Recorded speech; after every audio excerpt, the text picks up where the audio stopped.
Assalamualaikum warahmatullahi wabarakatuh. Perkenalkan, kami dari kelompok 4 ingin mempresentasikan materi kami yang berjudul tentang refleksi fakta permasalahan kepemimpinan organisasi dan masyarakat yang berbasis data. Sebelum itu, perkenalkan kami dari kelompok 4. Pertama ada saya Hadian Wafinahda sebagai moderator dan pemateri. Perkenalkan, saya Rara Afifah Siregar sebagai pemateri. Baiklah, berikutnya kita langsung saja masuk ke materinya. Pertama, di sini kita akan membahas tentang pengertian dari pemimpin terlebih dahulu. Pemimpin adalah agen perubahan, yaitu seseorang yang bertindak mempengaruhi orang lain lebih dari tindakan orang lain mempengaruhi dirinya.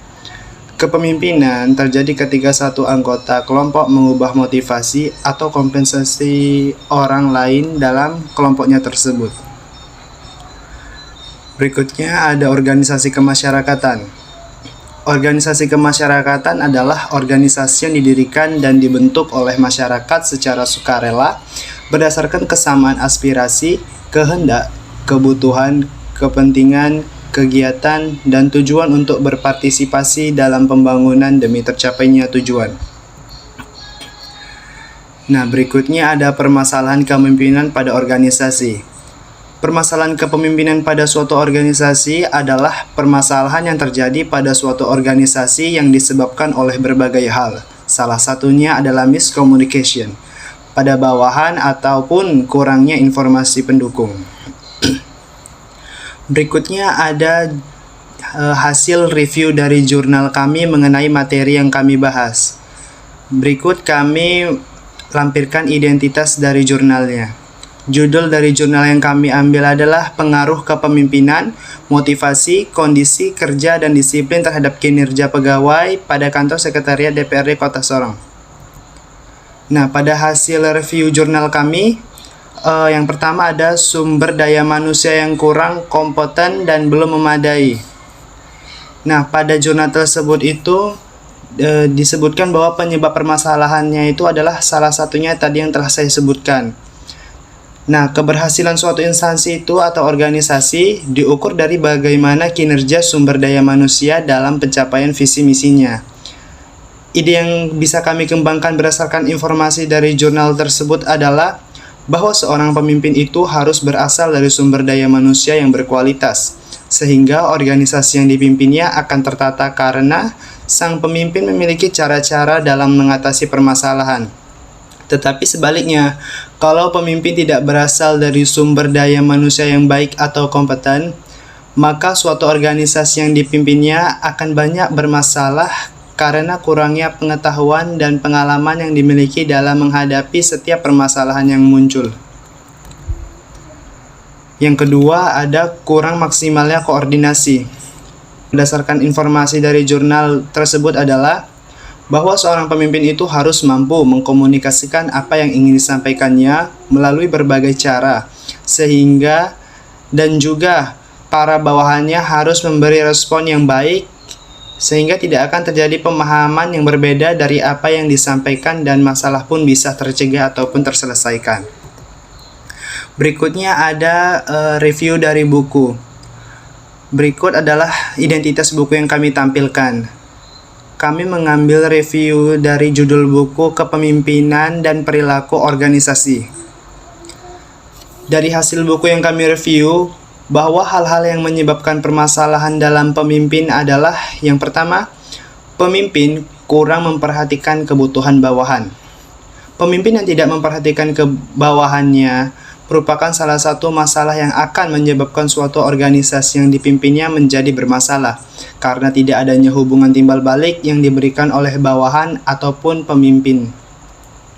Ide yang bisa kami kembangkan berdasarkan informasi dari jurnal tersebut adalah bahwa masalah bisa terjadi kalau pemimpin tidak memerhatikan bawahannya bekerja, sehingga ketika bawahannya menyelesaikan masalah, maka penyelesaian masalah bisa saja tidak sesuai dengan apa yang diinginkan pemimpin tersebut. Yang kedua, komunikasi hanya satu arah, yaitu hanya ke bawah saja. Komunikasi yang dilakukan juga harus melalui pandangan yang berbeda, tidak hanya ke bawah.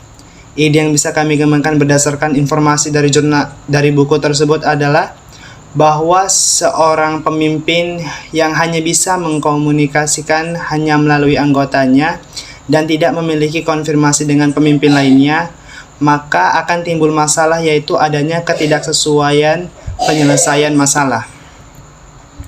Berikutnya untuk materi mengenai hasil atau data-data wawancara akan dijelaskan oleh Rara Afifah Siregar. Kepada Rara dipersilahkan. Baik, di sini saya akan melanjutkan materi kelompok kami. Organisasi yang kami pilih yaitu organisasi Naposo Nauli Bulung, di mana nama lainnya yaitu PNNB yang merupakan singkatan dari Persatuan Naposo Nauli Bulung. Naposo Nauli Bulung ini merupakan organisasi kemasyarakatan yang berkontribusi dalam berbagai bidang, salah satunya yaitu bidang keagamaan. Secara bahasa, Naposo berasal dari kata poso yang berarti muda dan Naposo-poso berarti pemuda. Sedangkan Nauli yaitu berarti yang cantik dan Nauli Bulung itu artinya gadis-gadis.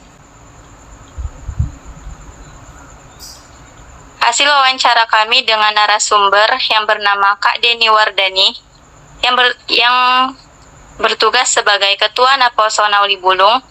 Tempatnya yaitu di Desa Pagalan Jalu-Jalu, Kecamatan Lubuk Barumun, Kabupaten Padang Lawas. Waktunya yaitu tanggal 28 Agustus 2022, jam 14:16 WIB. Baik, di sini hasil pertanyaan dan jawaban. Yang pertama pertanyaannya yaitu, kepanjangan NNB ini apa ya Kak? Jawabannya yaitu kepanjangan NNB ini ialah Naposo Nauli Bulung. Tapi biasanya kalau di desa ini disebut PNNB atau Persatuan Naposo Nauli Bulung. Pertanyaan yang kedua yaitu, tugas ataupun kontribusi dari PNNB di desa ini apa ya Kak? Jawabannya yaitu, tugas ataupun kegiatan dari PNNB ini biasanya kami mengadakan pengajian di rumah-rumah secara bergiliran setiap malam Jumat yang dibedakan menjadi pengajian Nauli Bulung atau wanita dan Naposo Bulung atau laki-laki. Dan untuk kontribusinya misalnya di desa ini ada pesta ataupun acara pernikahan dan lain-lainnya. Naposo Nauli Bulung ini sangat diperlukan perannya untuk membantu kegiatan ataupun acara tersebut agar berjalan dengan lancar. Pertanyaan yang ketiga yaitu, dalam organisasi PNNB ini, apakah pernah ada masalah ataupun penghambat yang pernah terjadi dalam organisasi ini, Kak? Jawabannya yaitu, untuk masalahnya tentu ada, karena setiap dalam organisasi pasti memiliki masalah. Namun pada organisasi PNNB ini, masalah yang terjadi hanya masalah kecil. Misalnya yaitu kurangnya kedisiplinan anggotanya. Contohnya ketika pengajian, para anggota sering terlambat untuk menghadiri pengajian tersebut, padahal waktunya sudah ditentukan untuk melaksanakan pengajiannya. Selanjutnya pertanyaan yang keempat yaitu, biasanya penyebab dari permasalahan tersebut apa ya Kak? Jawabannya yaitu, untuk penyebabnya biasanya karena kurangnya komunikasi antara ketua dengan anggotanya, sehingga membuat para anggota menjadi lebih seenaknya untuk tidak disiplin waktu. Pertanyaan selanjutnya yaitu, menurut Kakak, solusi untuk menyelesaikan permasalahan tersebut apa ya Kak? Jawabannya yaitu, solusinya yaitu kita kembali lagi berkomunikasi secara baik. Kita mengadakan komunikasi dan berdiskusi antara ketua dan anggota dengan duduk bersama untuk membahas bagaimana suatu masalah ini dapat diselesaikan. Dari hasil wawancara kami, salah satu masalah yang dapat kami angkat adalah komunikasi.